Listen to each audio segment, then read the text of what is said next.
আজকে সকালে Monday night র রিভিউ করার সময় একটা জিনিস আমার মিস্টেক হয়ে গেছে, সেটা হচ্ছে যে আজকে দুখানা নয় বরং তিনখানা এল গ্র্যান্ডে আমেরিকানো এসেছিলো। আজকের একটা নতুন এল গ্র্যান্ডের আমদানি হয়েছে আমরা দেখতে পেলাম। তো আমি তো হাইলাইট দেখেছি, তো হাইলাইটে হয়তো ওটা দেখায়নি, কিংবা আমারই ইন্টারেস্ট নেই বলে হয়তো আমি দেখতে পাইনি, হবে কিছু একটা। তো আজকের টোটাল তিনখানা এল গ্র্যান্ডেকে আমরা দেখতে পেলাম। একটা হচ্ছে লুড্রি কাইজার, আর একটা হচ্ছে পিট ডান, আর আরেকটাকে সেটা ঠিক বুঝতে পারলাম না, শুধুমাত্র গেস করতে পারি মেবি হয়তো টাইলার বেট হতে পারে, পিট ডানের ট্যাগ টিম পার্টনার। টাইলার বেটই ওরকম বেটে আর এরকম রোগা পাতলা, আর যা ফুর্তি দেখলাম ওর মধ্যে একদম তিরিং বিরিং করে লাফাচ্ছে, ওটা টাইলার বেটই করে। তো হতে পারে টাইলার বেটের ইউজ হচ্ছে না, পিট ডানকে এল গ্র্যান্ডে বানিয়ে দিয়েছে, তো টাইলার বেটকেও একটা নতুন এল গ্র্যান্ডে বানিয়ে দিয়েছে। আমি জাস্ট মজা করে বলেছিলাম যে একটা সময় হয়তো গিয়ে আমরা এল গ্র্যান্ডেরই একটা আলাদা আমরা রয়্যাল রাম্বল ম্যাচ দেখতে পাবো, যা দিনকাল পড়েছে। কিন্তু ডাব্লিউডব্লিউ যেভাবে প্রত্যেক সপ্তাহে একটা নতুন এল গ্র্যান্ডে নিয়ে আসছে, মনে হচ্ছে সেটা সত্যি হতেও পারে, বলা যায় না। এত কটা চারটে তো অলরেডি এল গ্র্যান্ডে হয়ে গেছে, আর এক দু সপ্তাহ পর হয়তো দেখতে পাবো যে আরও একটা এল গ্র্যান্ডের আমদানি হয়ে গেছে, মানে যাদেরকে কোনো রকম ইউজ করতে পারছে না ট্রিপল এইচ, তাদেরকে এল গ্র্যান্ডে বানিয়ে দেওয়া হচ্ছে। আর আজকে র শেষ হয়ে যাওয়ার পর যখন র অফ এয়ার চলে যায়, তখন তো সিকিউরিটির লোকরা আসে আর সিএম পাঙ্ক, এলএ নাইট, তারপর রোমান রেন্সকে ধরে ধরে তোলে। রোমান রেন্সের একটাই অবস্থা হয়ে গেছে যে রোমান রেন্স আসবে তো জুতো পরে, কিন্তু যাবে খালি পায়ে, মোজা পরে। আর আজকের আমরা সেটাই দেখতে পেলাম, রোমান রেন্স আজও মোজা পরে হাঁটতে হাঁটতে বাইরে যাচ্ছে। আর সিএম পাঙ্ক এখানে রোমান রেন্সকে বলছে যে তুমি কি কখনো সঠিক সময় আসতে পারো না? তো রোমান রেন্স বলছে আমি এখানে তোমার পেছন বাঁচানোর জন্য আসিনি, আমি এখানে নিজের কাজের জন্য এসেছি। তো এটা বলছে ঠিকই, কিন্তু দেখতে গেলে সিএম পাঙ্কের কাছে তো ভালো মতো সুযোগ ছিল। যখন রোমান আসার আগে সিএম পাঙ্ক আর এলএ নাইটের উপর অ্যাটাক হয়ে যায়, একটা স্পিয়ার একটা কার্ভ স্টম্প পড়ে যায়। আর তারপরে আমরা দেখি যে রোমান আসার পর থেকে প্রায় দেখতে গেলে 5 মিনিটেরও বেশি সময় সিএম পাঙ্ক আর এলএ নাইট দুজনের জন্যই ছিল। তো তারা কী করছে, রিংয়ের মধ্যে শুয়ে রয়েছে। ওরা চাইলে কি ওটা ফাইট ব্যাক করতে পারতো না? সবই করতে পারতো, আসলে স্ক্রিপ্টেড সবই, এটা তো আমরা জানি। তো এই জন্য এগুলো করা হয়েছে। এই জিনিসটা যদি আমরা কোনো ম্যাচের মধ্যে দেখতে পেতাম যে ফিনিশার খাওয়ার পর এরা 10 মিনিট 5 মিনিট শুয়ে পড়ে রয়েছে, তাহলে ফ্যান্সরা গালাগালি দিয়ে উঠে পড়ে চলে যেত, বলতো বোরিং ম্যাচ। এমনিতে ম্যাচের মধ্যে বড় বড় ফিনিশার খাওয়ার পর প্লেয়াররা 10 সেকেন্ডের মধ্যে উঠে যায়, এটা আমরা দেখেছি। তো ওই হচ্ছে আমাদের টাকলুর ইচ্ছা হয়েছে যে রোমান রেন্স তো চলে যাচ্ছে, তাই তাকে দেখাতে হবে যে সে খুব মার খেয়েছে। সেই জন্যই সিএম পাঙ্ক আর এলএ নাইটকে বলে দিয়েছে যে তোরা উঠবি না, তোরা চুপচাপ পড়ে পড়ে ঘুমাবি, আর রোমান ওইদিকে মার খাবে। আর আমরা এলএ নাইট আর সিএম পাঙ্কের মধ্যে একটা আর্গুমেন্ট দেখতে পাই। আজকের এলএ নাইটের তো বেশ ভালো অপরচুনিটি ছিল, কিন্তু জানতাম তো টাইটেল চেঞ্জ হবে না, কিন্তু এলএ নাইটের পুরো বিশ্বাস যে সে তো সেথ রলিন্সকে হারিয়েই দেবে।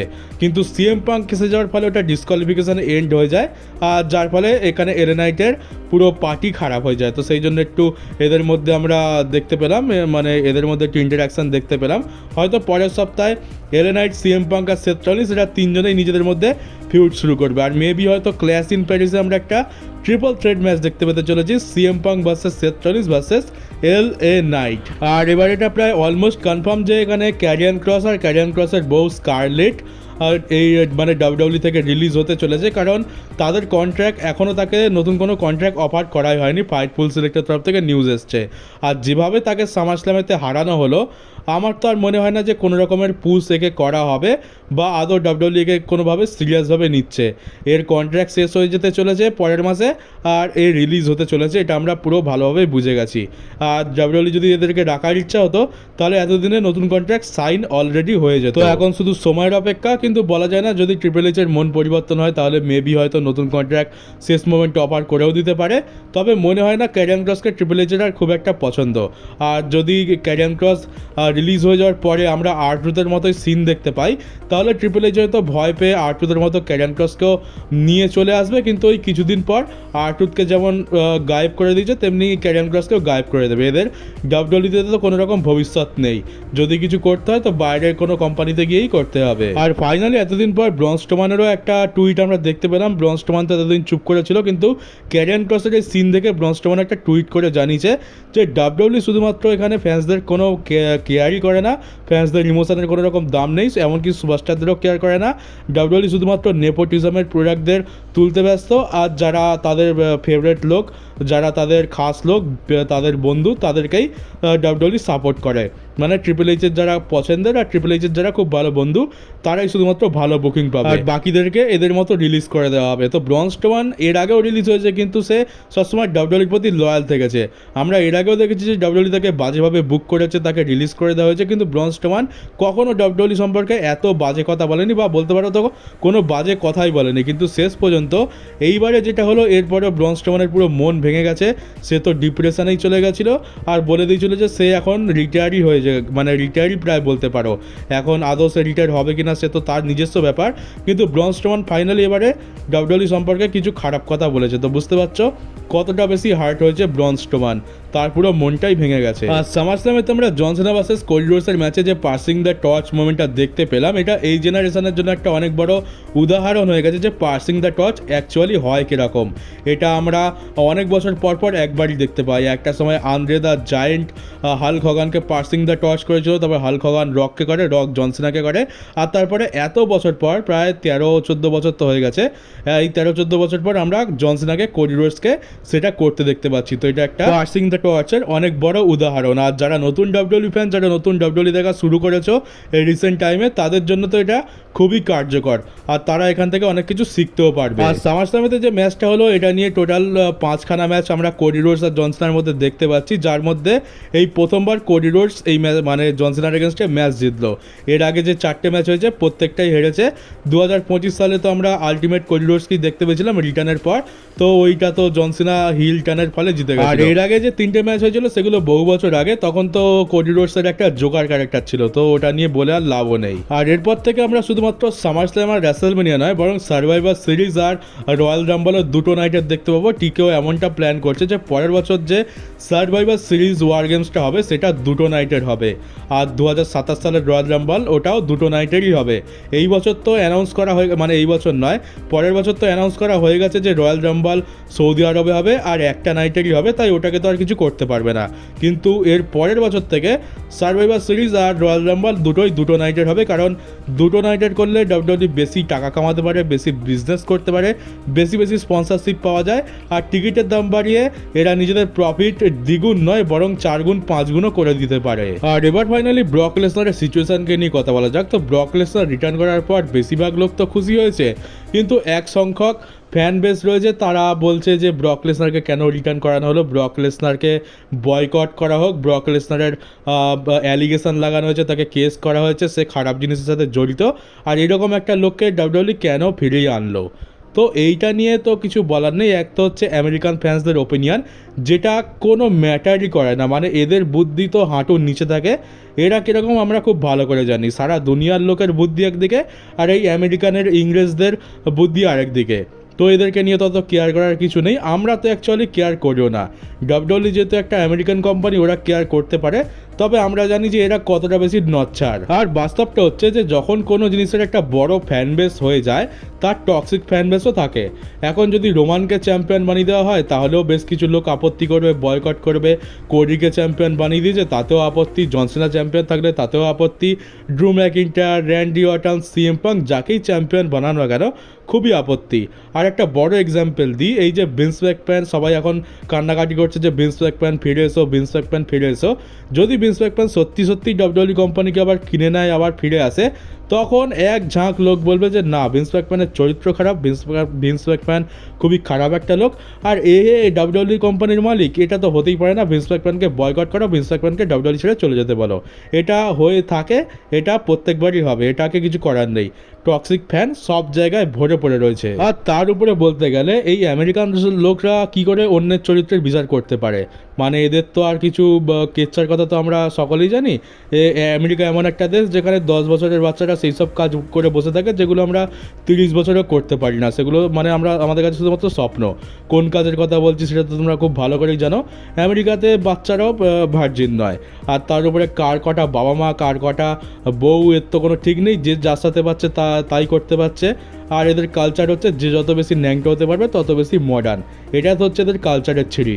একজনের যত চরিত্র ঠিক আছে বলে মনে হয় না, এরা সব জায়গায় ন্যাংটোয় ঘুরে বেড়াতেই বেশি পছন্দ করে, ওটাই হচ্ছে সব থেকে বেশি মডার্ন জিনিস। আর ওরা নাকি খুবই উন্নত।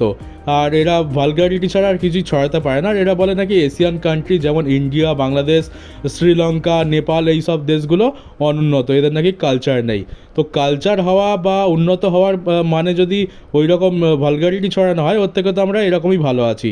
তোদের মতো অত আমরা জঘন্য আর নগ্ন নই, আমাদের মান ইজ্জত আছে, আমাদের একটা সংস্কৃতি বোধ আছে, আর আমরা সেইভাবেই চলি। আর এরা নাকি অন্যের চরিত্রের বিচার করছে। আর ব্রক লেসনার, এটা বলবো যে ব্রক লেসনার যদিও বা এইসবে কি জড়িয়ে থেকেও থাকে, তাও এখন ব্রক লেসনারের কোনো লিগাল প্রবলেম তো নেই। ব্রক লেসনারের এগেনস্টে কোনো কিছু প্রমাণ করা যায়নি, আর এই কেসটা পুরোপুরি ক্লোজ হয়ে গেছে। কেস যদি ক্লোজ না হতো তাহলে টিকেও গ্রুপ কখনো ব্রক লেসনারকে ফিরিয়ে আনতোই না। টিকেও একটা কর্পোরেট কোম্পানি, প্রাইভেট কোম্পানি, আর এরা নিজেদের ইমেজের খুবই চিন্তা করে, স্পন্সরশিপের খুবই চিন্তা করে। যদি ব্রক লেসনারকে নিয়ে আসার ফলে স্পন্সরশিপ বা বিজনেসের কোনো ক্ষতি হতো, তাহলে টিকেও কোনো দিন ব্রক লেসনারকে আনতোই না। আমরা দেখেছি ভিন্স ম্যাকম্যান কোম্পানির মালিক হওয়া সত্ত্বেও তাকে সরিয়ে দেওয়া হয়েছিল, কারণ স্পন্সরশিপ নিয়ে একটু ঝামেলা হয়ে গেছিলো। তো সেখানে ব্রক লেসনার কী জিনিস?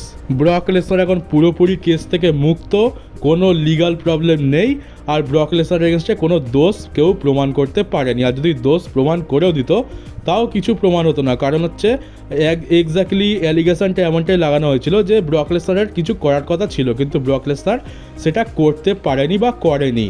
তো প্রমাণ কী হবে? ব্রক লেসনার তো কিছুই করেনি, শুধুমাত্র করার কথা ছিল। তো এটা থেকে তো আর কিছু বলাও যায় না, বেশি বড় সড়ো অ্যালিগেশন তো লাগাতে পারবে না ভিন্স ম্যাকম্যানের যত বড় বড় লাগানো রয়েছে। তো সেই দিক দিয়ে দেখতে গেলে ব্রক লেসনারের অপরাধ তো সেই তুলনায় খুবই ছোট। আর তার এগেনস্টে কোনো কিছু প্রমাণ হয়নি, তার মানে সে দোষীও নয়। যতক্ষণ না কারোর দোষ প্রমাণ হচ্ছে ততক্ষণ সে নির্দোষ। আর ট্রিপল এইচ, তারপর নিক খান, টিকেও পুরোপুরি শিওর হয়েই ব্রক লেসনারকে এনেছে।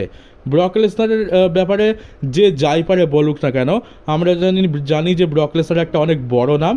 ডাব্লিউডাব্লিউকে অনেক কোটি কোটি টাকার বিজনেস করিয়ে দিতে পারে, আর সেটা সে করাবেও।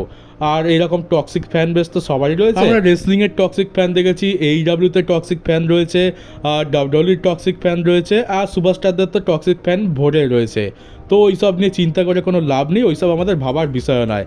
আর আমাদেরকে দেখতে হবে, আমি আমার অডিয়েন্সকে এটা বলবো যে দেখো, এই নচ্ছার আমেরিকান ইংরেজদের কি বললো না বললো আমাদের কিচ্ছু ভেবে লাভ নেই, আমাদের যাই আসে না। এদের চিন্তাভাবনা কীরকম আমরা সকলে খুব ভালো করে জানি। তো ওদের ওপিনিয়ন আমাদের কাছে কোনো কাজের নয়, আমাদের দেখেও লাভ নেই। আমরা রেসলিং ফ্যান, ব্রক লেসনারকে আমরা দেখতে চেয়েছিলাম, ব্রক লেসনার চলে এসেছে, এনজয় করো। ওইসব আলতু ফালতু জিনিসে কান দিয়ে লাভও নেই আমাদের। তোমরা এনজয় করো রেসলিং, আমরা রেসলিং ফ্যান, ব্যাস। আর ওই আমেরিকানসরা কী বললো না বললো ওটা নিউজের একটা আর্টিকেল হিসাবেই ঠিক আছে, আমি নিউজে মাঝে মাঝে বলে দেবো, ব্যাস ওইটুকুই। ওটা অত সিরিয়াসভাবে নেওয়ার কিছুই নেই। এটা আজ কুকুরের মতো ঘেউ ঘেউ করছে, কদিন পর চুপ হয়ে যাবে। তো রেসলিংটাকে এনজয় করো। ডাব্লিউডাব্লিউতে এখন ভালো সময় এসছে। এখন ডাব্লিউডাব্লিউতে কে কে রয়েছে দেখো, ব্রক লেসনার রয়েছে, John Cena, Drew McIntyre, Randy Orton, Roman Reigns, CM Punk, এত বড় বড় রেসলাররা রয়েছে। এবার আমাদের দেখার বিষয় হচ্ছে যে ট্রিপল এইচ এত বড় বড় রেসলাররা রয়েছে, এদেরকে ঠিক করে ইউজ করতে পারে কিনা। কারণ আমরা শেষ 10 বছরে হয়তো একসাথে এত কটা বড় সুপারস্টারকে একসাথে আমরা দেখিনি। এখন কোম্পানিতে সত্যি বলতে গেলে স্টার পাওয়ার অনেক বেশি রয়েছে। এবার যদি ট্রিপল এইচটাকে ভালোভাবে ইউজ করতে না পারে, এত বড় বড় সুপারস্টার থাকা সত্ত্বেও যদি আমাদের ডাব্লিউডাব্লিউ বোরিং ফিল হয়, তাহলে তো ভাই আর কিছু বলারই নেই, এটা ট্রিপল এইচেরই ফল্ট। আর ট্রিপল এইচকে সেটা নিয়ে ক্রিটিসাইজও করা হবে। তো আমাদের এইগুলো নিয়ে কাজ, আমাদের ওইসব অত জিনিস ভেবে লাভও নেই। তো আশা করি ব্যাপারটা ক্লিয়ার হয়ে গেছে। এইগুলো নিয়ে আমি আর বেশি কথা বলতে চাই না, বহুত ঝামেলার জিনিস এটা। তো চলো গাইজ, এই ছিল আজকে নিউজ ভিডিও। কেমন লাগলো কমেন্ট বক্সে অবশ্যই জানিও। নতুন হয়ে থাকলে চ্যানেলটাকে সাবস্ক্রাইব করে নোটিফিকেশন বেলটাকে অন করে দিও, আর ভিডিওটাকে শেয়ারও করে দিও। তো চলো, দেখা হচ্ছে কালকে ডাব্লিউডাব্লিউর নতুন একটা নিউজ ভিডিওতে।